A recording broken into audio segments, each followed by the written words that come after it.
Meus amigos e amigos, nós estamos falando sobre a renovação carismática católica, a liturgia da Santa Missa, com base num livro que é da minha autoria. No vídeo anterior, a gente iniciou uma conversa sobre os abusos cometidos contra a liturgia por parte de pessoas que são afins ao movimento carismático. Então, vamos continuar essa conversa. Existem carismáticos que são mal intencionados, que cometem abusos e transformam a missa num carnaval, assim, de propósito? Talvez sim, mas eu não tenho dúvidas de que estes não são o verdadeiro reflexo da renovação. Eu estou aqui fazendo essas análises porque nós somos corresponsáveis pela igreja que temos. Mas, verdade seja dita, os sacerdotes é que são os que presidem a Assembleia Nação Litúrgica. E os sacerdotes respondem aos bispos e não ao movimento da renovação carismática católica. Mas se o sacerdote se autoafirma carismático, isso não muda nada. Quem responde pelo padre é o seu bispo. A renovação não responde por padre nenhum. Agora, deixa eu fazer um parêntese aqui para fazer uma denúncia profética. Eu ainda não encontrei a ligação lógica disso, e se você encontrar, por favor, me conta. Mas, geralmente, um sacerdote que é infiel na liturgia, que celebra missas show, que prende o povo para si por horas a fio, quase sempre deixa a desejar na sua vida moral também. Eu já encontrei um gigante número de situações como essas, meus amigos. Aí acontece o seguinte, o povo, né, o povão da renovação, que achava o Padre X uma bênção, de repente toma um baque porque o Padre X caiu. Olha, podem haver exceções, mas nesse caso, a exceção confirma a regra. Padre infiel à liturgia é padre infiel na própria vocação. Mas ainda há, na questão do abuso na liturgia, uma outra análise muito mais profunda para a gente fazer. Eu afirmo aqui, sem pestanejar, que a experiência do genuíno batismo no Espírito Santo tem sido cada vez mais rara nos grupos de oração desde o final da década de 90. Os ministros de louvor e adoração das nossas paróquias se tornaram animadores de público, e aqueles que possuíam maior expressividade no país, com raríssimas exceções, se tornaram artistas cujo foco das suas composições não é, em absoluto, a ministração em assembleias de oração. O louvor e a adoração profunda e espontânea dos nossos grupos de oração deram lugar à euforia e até à sensualidade. Eu não sou contra aquelas animações no início das reuniões para quebrar o gelo, entende? Mas a triste constatação é que, infelizmente, toda a condução do louvor ficou resumida ao quebra-gelo.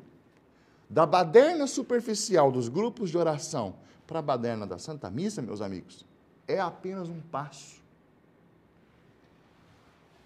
Na década de 90, houve um fenômeno na RCC que eu não qualifico como crescimento, mas como inchaço da renovação carismática católica. De repente, todo mundo era carismático, frequentava grupo de oração e missa de cura e libertação. Aquele processo de conversão e de batismo no Espírito Santo que se dava de um modo paulatino e harmônico, lá nos pequenos grupos carismáticos, foi deixando de acontecer nos encontros de massa que esses grupos começaram a realizar. O movimento pentecostal evangélico, para a gente fazer um comparativo, passou por um processo semelhante naquilo que a gente chama de ondas do movimento pentecostal. A primeira onda enfatizava a santificação pessoal e o rompimento com as coisas do mundo, no sentido paulino, da palavra mundo. A segunda onda do movimento pentecostal enfatizava os carismas acima de tudo. É o tempo das grandes tendas de milagres e da ênfase nas manifestações mais empíricas do pentecostalismo, Os milagres de Deus acima do Deus dos milagres. A terceira onda, que é a onda na qual eles se encontram agora, enfatiza a prosperidade. A renovação carismática católica também vivenciou essas ondas, sobretudo a primeira e a segunda. Os eventos de massa, com ênfase nas manifestações mais externas e sensíveis, veio em detrimento da busca da santificação pessoal.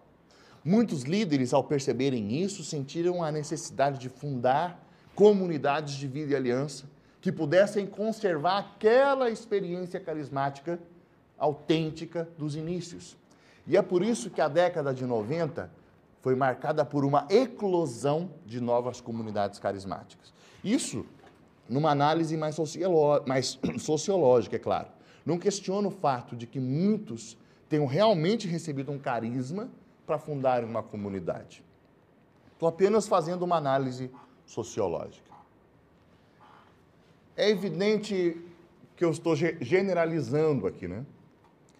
Há em muitos lugares do Brasil remanescentes fiéis da verdadeira renovação que não precisaram se tornar uma comunidade de vida e aliança para conservar a experiência carismática.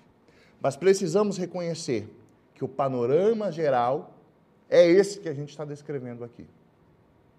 Para resumir a história, o inchaço da década de 90 se desinchou no início do novo século.